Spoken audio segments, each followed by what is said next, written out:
been a popular narrative that lottery winners go bankrupt within 3 to 5 years.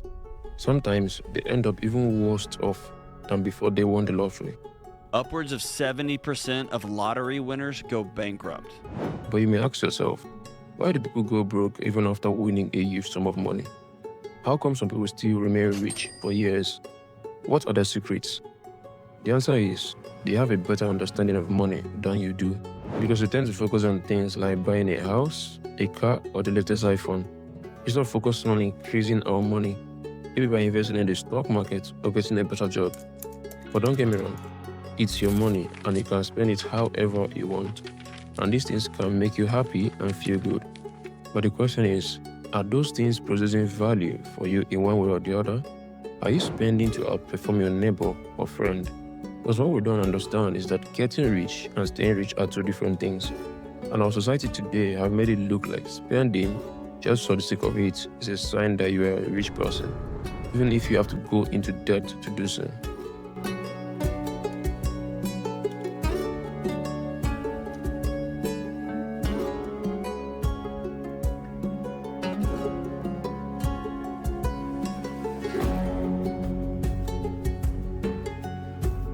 Money, as your belief, is a medium through which you exchange goods and services. When you want to get groceries in the store, you use it, you exchange your time in your workplace for it. But this is little about what money is all about, because it can be used for more than just exchange. Money can also be seen as a store of value. When you buy a bag for $100, that's the value it has at that point in time. But why can't the same $100 buy the same bag later in the future?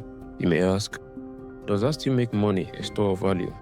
Yes, but it's not a good store of value, because the prices of goods and services rises every year, where $100 still remains the same.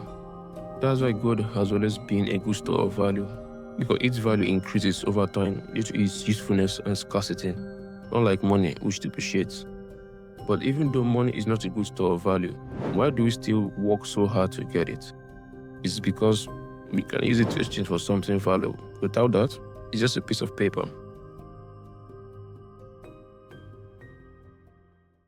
Getting rich requires being an optimist and taking a chance and being optimistic in yourself, swinging for the fences. Staying rich is the opposite.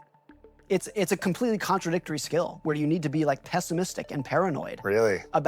So being optimistic and pessimistic at the same time and getting those to coexist is so difficult, and not a lot of. Why do people think that only making more money is the way to financial freedom? How is it that after making money, we spend it all and become broke again? What's wrong here? The answer is making money or getting rich is one thing and staying rich is another. And both of them require different skills. Let's say as a young guy, you won $1 million from a bet. Then the next thing to do, especially for any young person, is to spend lavishly. You buy a car, you go partying, or whatever you can imagine just to feel happy, because you believe you can still win more money again. Now, compare that with another guy who also won the same $1 million, but he knew he got lucky and such an opportunity might not come again. He started to invest in less risky assets like stocks and bonds, or even start a small business, and he can make more money, because he knows that he may lose all the money and still become broke again. So what's the difference between these two people? I think you already know that. One understands that there's a clear difference between getting rich and staying rich. Staying rich is not that popular to many people because it is more difficult than getting rich. Don't get me wrong, getting rich is difficult, but staying rich is more difficult because it requires the discipline to be frugal, and not everyone is that disciplined. They always go for the next trendy things because of societal validation. But you may ask, shouldn't I take risks to make more money? Yes, you should. But make sure you don't take risks that will ruin your financial life when things don't go according to plan. In any investment platform, you can make money and lose it too. So you need to have more money set aside for future opportunities.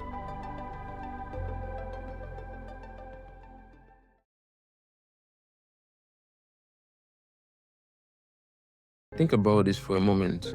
Let us say you got a pay raise or your small business started booming. What comes to your mind next?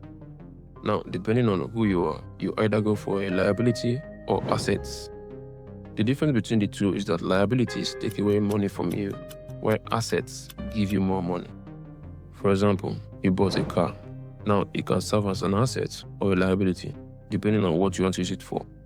If you use it to transport people from one place to another, it's an asset to you because it produces money. But if it's used for your personal need, then it's a liability because you have to take money from your savings or income to buy gas for it and also fix it when it breaks down. Apart from a car, there are other assets that can give you a decent return every year.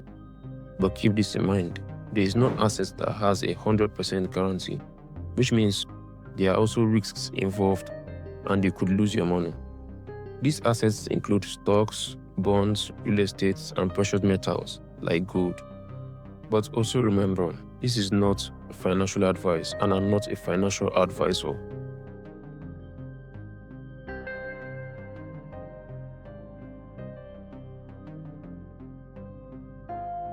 Wealth is what you don't see. I don't know if you've heard that before. Wealth, your net worth, is the money that you have not spent. It's money that you've earned but haven't spent, and therefore it's invisible to people. People tend to think that a guy driving a flashy car or spending lavishly in a nightclub is wealthy. But no, he isn't. Because you have to ask yourself this: was he indebted to afford the car or the lifestyle he's spending on? Can he pay back the debts? If he's indebted and can pay back the debts in the future, then he's rich, because you need a certain level of income to borrow in order to purchase a car. But that doesn't make him wealthy, because what most people don't see are his bank accounts and brokerage statements. To keep this simple, spend the money you have and don't spend the money you don't have. Thanks for watching. I hope you've learned something new in this video. If you want to read more on the topic of getting rich, staying rich, you can read the book The Psychology of Money by Morgan Housel. He explained it in details. And of course, there is no way I can cover everything about the book in just a single video. Before clicking off, please like, subscribe, and click on the notification bell so that you don't miss my future videos. You can also comment down below your thoughts. Thank you once again.